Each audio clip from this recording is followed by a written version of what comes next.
Superstar Shakib খানের অনুরাগীরা মুখিয়ে আছেন দরদ সিনেমার অপেক্ষায়। প্রিয় তারকার প্রথম প্যান ইন্ডিয়ান সিনেমা, সঙ্গে বলিউড তারকা সোনাল চৌহান। সব মিলিয়ে অপেক্ষার প্রহর যেন কাটছেই না শাকিব ভক্তদের। কিন্তু সময় তো পক্ষে নেই। সবশেষ দরদের নির্মাতা অনন্য মামুন জানিয়েছিলেন ৬ সেপ্টেম্বর সালমান শাহর মৃত্যুবার্ষিকীতে প্রেক্ষাগৃহে আসছে ছবিটি।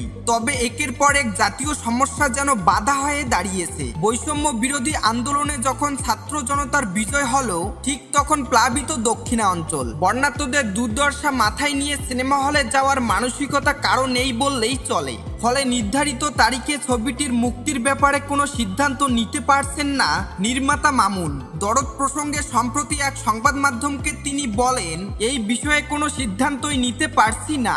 একের পর এক সমস্যা সৃষ্টি হচ্ছে, সমাধান না হতেই আরেক সমস্যা শুরু হচ্ছে। সে কারণে আমরা আপাতত বিষয়টি নিয়ে ভাবছি না। সব মিলিয়ে সময় স্থির হলে সিদ্ধান্ত নেব। দরদ মুক্তির কথা ছিল গত ফেব্রুয়ারি মাসের ভালোবাসা দিবসে, তবে সেটি সম্ভব হয়নি। তারপর কেটে গেছে ৬ মাস। পরিস্থিতি পক্ষে না এলে মুক্তিও সম্ভব নয়।